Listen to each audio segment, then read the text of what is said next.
Cheers, gentlemen. Cheers. This feels real interrogation-y. So, on the night of February 17th, where were you? My memory shit, so probably doing whatever you think I was doing. Hey there, little Red Riding Hood. You sure are looking good. You're everything that a big bad wolf could want. Listen to me!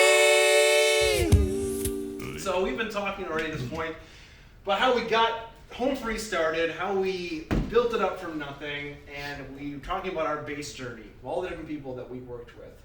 Quite the journey. Yes, and you were still part of that journey before you even became part of the band. So what were your first memories of talking with me even? I kind of remember our first phone call. Do you remember it? Yeah, I think we linked up on Facebook originally. Did it exist back then? I'm not sure if it was a thing. Yeah, well this was 2009, so I'm pretty sure it was a thing. It might have been in its infancy. But yeah, like we connected, and originally you had reached out to just like looking for bass recommendations. Yeah, that's right. Because at that point in time I had been all the way through producing groups for cruise ships, and it just kind of like developed this database of talent. And I gave you a handful of names, and none of them panned out. Because we had the Allied tour coming up. Yeah, it was your first tour. You guys all still had like jobs, but you had gotten your first 6-week tour. And then I remember when those all fell through, you were like, well, is there any way you would just come do it? I was like, I don't know. I hadn't thought about that. I mean, I thought I was like done with music right before I took that songwriting gig. So I like, you know, that guy talked me into coming out of retirement. I was in Southeast Texas substitute teaching shortly before you got in touch with me. Oh yeah. But I kind of got the offer I couldn't refuse out there. So I'd moved to Southern California, and I was writing, and he was kind of twisting my arm into being a country artist. And I had an EP at the time, and I remember like your selling point was like, we'll learn one of your songs and we'll promote your solo project, which I didn't even care about, but that guy did, and he thought that was a good idea. So he was like, yeah, go tour with those guys. So I left Southern California and went to the Midwest. I remember you saying also too, like, yeah, it's been a while since I've done a Midwest tour. That was fun, but that was back when you did college shows. This is a very different audience for Allied. The antithesis of that. But I will say, I had forgotten how much fun it was to like, you know, just like harmonize with some dudes and, you know, make people laugh from the stage and all that. So yeah, I mean, it kind of gave me the bug again. And I remember I did that first tour, and then like you guys went back to your jobs and I went back to mine in Southern California. And then you were like, well, now we've got a Christmas tour. What about now? Yeah, that's right. And I was like, it was fun. Yeah, all right, I'll do it. You sang a track on the album, the second album. Yeah. To do that. But I mean, I remember like our first gig on that tour was in Dickinson, North Dakota. I love that you remember this because both Rob and Matt and Adam have talked about this story. So from your viewpoint. I've heard this story You heard it 15 times, and I love it every time. Okay. Well, you know, again, I'm leaving Orange County, California to go to Dickinson, North Dakota in December. Mm-hmm. What could go wrong? What could go wrong? The van promptly gets stuck on the ice, so everyone but the driver gets out to push, and I cartoon style slip. I mean, it's like both feet in the air, slow motion, see the stars, land on my back on the ice, and I'm just thinking, I've made a huge mistake. And that was the start of the tour. First show. I feel like I was there for that moment. Literally, I could just see it so clearly. Yeah. So that was my introduction to Home Free. Yeah. Was Johnny out there helping you probably, trying to push as well? Oh yeah, we were all out there. Actually, my first introduction to Home Free, like I was given remarkably little information. It was just like, hey, fly into Minneapolis at this time, and I did. And Matt Atwood picked me up, and then we just started driving south. And about 90 minutes later, I'm like, so where are we going? And he was like, oh, by the way, we're kind of based in Mankato. And I was like, oh, all right. Whatever. But yeah, it felt like I was being punked or something. Some dude picks me up in a Suburban and just starts driving me hours away from the cities. I remember when you first got in, we did that like little mini pre-show at Jane Carney's house, one of my mom's friends. Yeah. Real nice house. And we thought we just sing a couple songs for some reason. I don't know, we were out there. And are you telling jokes? And because we hadn't seen you on stage at all, we'd just been rehearsing. And then we do our show, and you're out there working our crowd of 15 people or something. We're like, wow, this guy's funny. Yeah, I had the Alley Cats training, so I was pretty fearless on stage at that point. Nice. So yeah, then we did the first Christmas tour in 2010. We done 2 albums, and then you're like, peace out. Done with this cold stuff. Well, I remember like at the time, you guys hadn't quite switched to full time, so you guys were like, don't you want to leave Southern California, move to Minnesota, and get a part-time job to sing with us? And no, I didn't want to do that. In hindsight, I can't wrap my head around why that wasn't appealing to me, but I was like, you know what? Let me know when you go full time, and when the prerequisite is not to live in Minnesota. Nothing against Minnesota. I like it for about 2 months out of the year. But yeah, I'm just not cut out for winter. So, and I'd done that before. I lived there from 2001 to 2003, and it almost killed me. Right, your first stint with Blue Jupiter. Yeah. And so I said, let me know, when you guys A, are full time, and B, I cannot live there, and we'll see about it. We'll think about it. And fast forward a couple of years, and you called me up. No, I didn't call you up. You called me up. All right, however you want to spin this. Really? So we worked with a bunch of different other bases, and then we were working with our friend Matthew Toohey for a while. We did that Christmas run in 2011. So then, top 2012, you called me up and said, I kind of feel like I want to sing a cappella again. You guys want me? And yeah, my whole gig out in Southern California had kind of like run its course, and like I said, that guy sort of cared more about my solo country career than I did. And so, yeah, I was looking for a change, and my girlfriend at the time had a job offer in Dallas. And yeah, I think I sent you a message and was like, okay, so if I pay for my commutation from Dallas, could we make it work? And yeah, I was so shocked too, because we've been begging you for 2 years to come actually sing with us full time. And out of the blue, you're like, yeah, okay. Play hard to get. I love it. But then when you stopped asking, I was like, hey, wait, guys. What about now? Yeah. Yeah, and so then I had to make that very challenging, awful phone call with our former bass and say, I got going a different direction here. But then, yeah, you joined in. We were flying you a lot. Did you pin it all on me? Did you just throw me under the bus and say, sorry, Toohey, Tim wants his job back? Yes, and you were singing with us for that first part of the year. We're flying up to Minnesota a lot. And then we're doing one of the best perks of the job was all the cruise ships we were doing. Absolutely. We were out for a week, guest entertainers, come back home, 4-star hotels, all that stuff. That was great. And then we went on a certain ship on Royal Caribbean. What ship were we on? The Jewel of the Seas. The Jewel of the Seas. And we had a buddy on that ship. His name was Jared, and we'd seen a couple contracts with him. So we get to the ship, and first thing he says to me is, "Hey, you got to meet my bro in the cast. He's an acapella nut. He's gonna talk your ear off about acapella." I'm like, "All right, cool." Thus enters Austin Brown. What do you remember of the Jewel of the Seas? Man, I remember Jared being like, "Oh man, these guys are gonna come on the Home Free Menace acapella group. You're gonna love it." Because I had just left a job in Orlando working with the Voices of Liberty at Disney World to take the job on the cruise ship. So I had just come out of the acapella world, so Jared knew that I was like into that.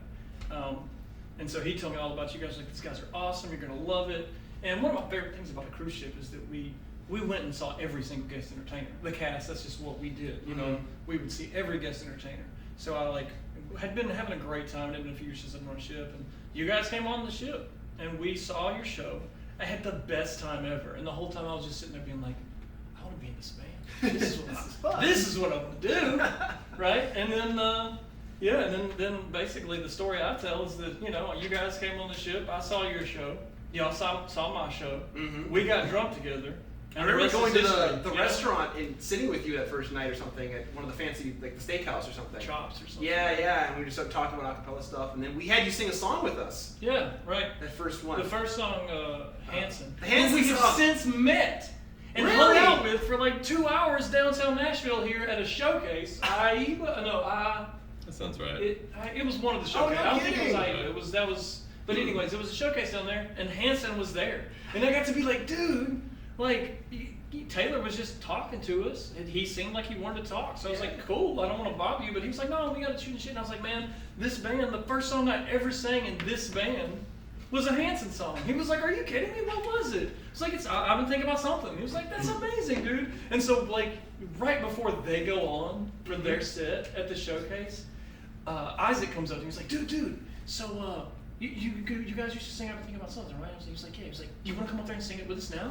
And we were like, no. I don't remember it. We haven't sung that in years, and Chance has never done never it. did it at all, None yeah. of us would have remembered it. You know, it was a slightly different feel anyway. So I was like, without running over this, no. But the fact that they were willing to trust us to come up there and sing that song with them at the showcase, They asked the whole band to come up with you guys? yeah, and I'm Oh, like, not you guys just want to you? come up and sing it?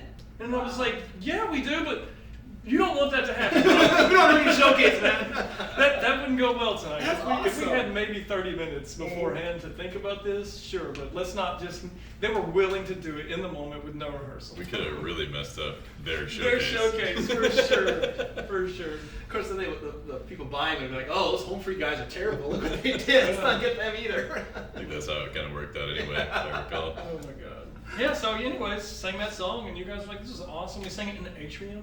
Mm-hmm. It was just so much fun, and then at the end of when y'all guys left, I was like, well, my contract ends in July, and I think that was like February or something.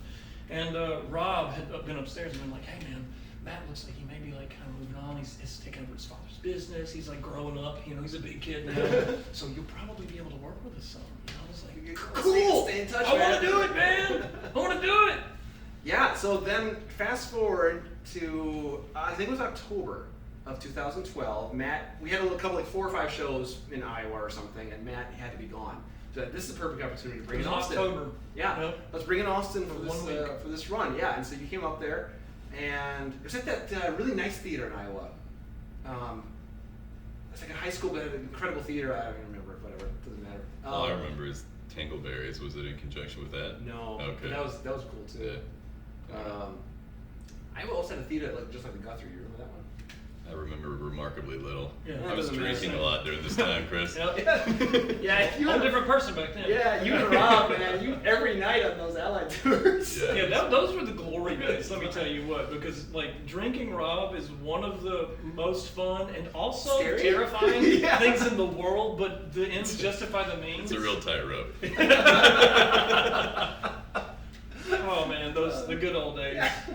Rob will want me to cut that. And now Humphrey's Well, sober we're enough. both sober now, like Yeah, completely yeah. sober. No, Yeah. don't cut that. Look, that's the truth. Rob is a grown-up father now. He's sober and has been for years. Not that he Yeah. ever had a drinking problem or No. anything. He's just like he could drink real good. When he was, yeah. It's a he story. was talented. Yeah. I couldn't keep up. Yeah, so we did that first week with you. Tried it out. I remember rehearsing with you in one of the hotel rooms or something right before the show. Oh, yeah. Going through those songs together. And it was cool. But then we had our Christmas run, and Matt was still doing that with us. And so we get through the Christmas run. I don't know what you were doing during those 6 months. Just I was living in Chicago at the time. That's right. That was for like 3 months. I was living in Chicago, and that was where I had gone to catch up with you guys on tour that October. And then I went back. The girl I was dating at the time came and picked me up. That was when we dropped off the brownies. And I went my happy way back to Chicago for another 2 or 3 months. I was working as a cater waiterer in Chicago. I was auditioning for things. Yeah. And sitting there going, I want to work with Home Free. I wonder if I'm going to get a chance to. I want to work with Home Free. And then like January rolled around, and every show from January 1st on, I think it was like the 5th or something, I started doing with you guys up Yeah. until we auditioned for the single. Yeah, because toward the end of the Christmas run, we were at church, and Matt said, "All right, guys, and this has kind of been writing on the wall for a while, but I need to be done after this Christmas tour." And we said, "Yep, we get it. It's totally cool." And then so we started working with you full time-ish, pretty much. Yeah, And you were still full-time-ish for still like traveling 6 through the months. whole lot and stuff. I mean, yeah, but I did every show, and we did lots of cruises. That was the best part of it, because the bulk of the shows and time I spent with Home Free in that first 6 months up to audition. So that'd be what, 2013 is when we auditioned for the single? Yep, Is that right? 2013 So that'd have been we're talking. 2013. So Mhm. this would be January 2013. Till about Like April or cruise so, ship yeah. life, and man, that was like, man, I miss it all. I talked to her about it. I'm like, man, if the world ever went south, I would go back to cruise ships. It was just so much fun, but we never will. Right? You know? I'm 100% hoping that Tim Faust and Friends qualifies That's for different. cruise ship That's games. different. Yeah. That's different. Yeah. And I agree. That's like I'm here for my it. only goal in life. I want the same Like, thing. I just want to I want my name to carry enough weight that I can go on a cruise ship. Dude, as a I was guest just saying to entertainer. Jeffrey, I was like, I just want to be Anne Friends for like ever. That's all. I just want to do because No I pressure. like this. You handle all the malarkey, and I just need to show up and So do it. pretty. That's great. Yeah. But I will say, we were like, auditioned a bunch of different people for that T1 gig, and it was like no one had your pedigree. We like, we sang with some incredible vocalists, but they just like didn't quite get the a cappella thing. Didn't have the full package. It was still like having to teach them their part and like, well, I don't understand this harmony, and you just got it right like, away. Oh yeah, you could read music, like Yeah. new music. You could tell you to do something, you got it. It was Yeah. One of the, I don't know why, man. I always wanted to be in an a cappella group, just as a kid. Like Boys to Men doing their thing, and then growing up with my father in the Southern Gospel Quartet world. Like, I never grew up and wanted to be Austin Brown, the solo star. I just wanted to be in a quartet. And I never knew how that was. I was just like, I want to be in Country Boys to Men, literally. So it's weird to go on the show and Sean be like, man, you guys can be Country Boys to Men. And I was like, that's all I ever wanted, Sean. I can die now. Well, and I was such an a cappella nerd growing up. Oh, and the first time we met was just the nerdiest night of all time, just killing a bottle of Jack and just listening to a cappella songs back and forth. What about this one? Let me show you this one. From a Let me show you hard this drive one. on a cruise ship with no internet, you know? He was like still in his a cappella nerdy phase that I thought I had moved on from, So I'm like now, jaded guy in the a cappella world. And then I meet Austin, we get a couple drinks in us, and it's like, there's beautiful women everywhere, and we're like, let's go back to your room, just the two of us, and listen to a cappella music until the sun rises. Like, And that's okay. exactly what happened. Geeking out over Chatham's high notes of Blue Jupiter. There's that. I mean, just all this stuff. We probably went through the whole of the holy grail of a cappella world in one night because it's not that big of a community. Not that many songs out here. But it's weird, like the way things work out. Just sort of like the accidental serendipity of it all. You guys happen to have a couple of 6-part arrangements left over from your last failed sing-off audition. And so when we went on that ship, we were able to do 6-part stuff with Jared, 6-part stuff with Austin. And it was like, it just was an unofficial audition right then and there, and everything kind of clicked. Yeah. Yeah, gosh, it worked out well. And so then, leading up to, you're doing those shows with us, January, February, March, and we start talking about a little TV show audition coming up called The Sing-Off, Season 4. We didn't even know Season 4 was going to happen, but it was there. And I remember, you didn't want to do it. Nope. You sure as hell didn't want to do country. Nope. Neither did you. You wanted to audition, but you didn't want to do country either. I was okay with whatever. I just wanted to be on the show. I was like, all right. I will never forget that night. The night in particular that we all sat down and we'd been kind of talking about trying to do the audition. We found out there was going to be an audition, and everybody, for the most part, was like, we don't want to do it. We were like, we don't want to do it. We've done it before. We made it through all the contracts, and we thought we were going on the show every year, and it didn't happen. We don't want to go a day early to try an audition. And we have a good thing going right now. Yeah, right. It was like we didn't need the show to feel like we were still in a good place. I mean, I'm still the new guy though. I'm still earning my place in the band and being like, no, I want to be here. And then we were just all sitting around talking about it. And I was like, guys, we do a bunch of country music here. And your man kills every night in the show. It's everybody's favorite. And there's never been a country a cappella band. There's never been one. Never. Nobody's done that thing. Nobody. This is our opportunity. We should go on this show as a country band. And then and everybody We were was like, just this Georgia idiot. no, none of that. It's not gonna happen. And I was like, I mean, I get it, but and I was just trying to be like, guys, we can just do whatever we want to and call it country. We do Life as a Highway, a la Rascal Flatts. We do You're a Man. You guys have done God Bless the USA. All these other things. It's like people love it, and it's who we are. It Why was not do funny it? in hindsight because all the country stuff we did got the biggest response. Even In a Hurry would get a huge response. Oh, yeah, Back then Hurry, when yeah, we we did did it. that one, yeah. We used to do Better Life and we Wrapped did Up that in one. You. Yeah, Wrapped Up in You. It was really seeping into the repertoire already, but we were, for whatever reason, we were kind of resistant to committing 100% to it. Did We Shall Be Free for that one random corporate gig? Sure, it turned out to be Secured the prudent. Yeah. So then to continue the story, the idea was growing on me for sure because I was the opinion I just want to be on the show. I don't care what All right, we do. side note. All these cities and all these towns, it's in my blood and it's all around. Loved you now like I loved you then. This is the road and these are the ends. From Mozambique to those Memphis nights, the Copper Pass to Vancouver sights. I knocked me down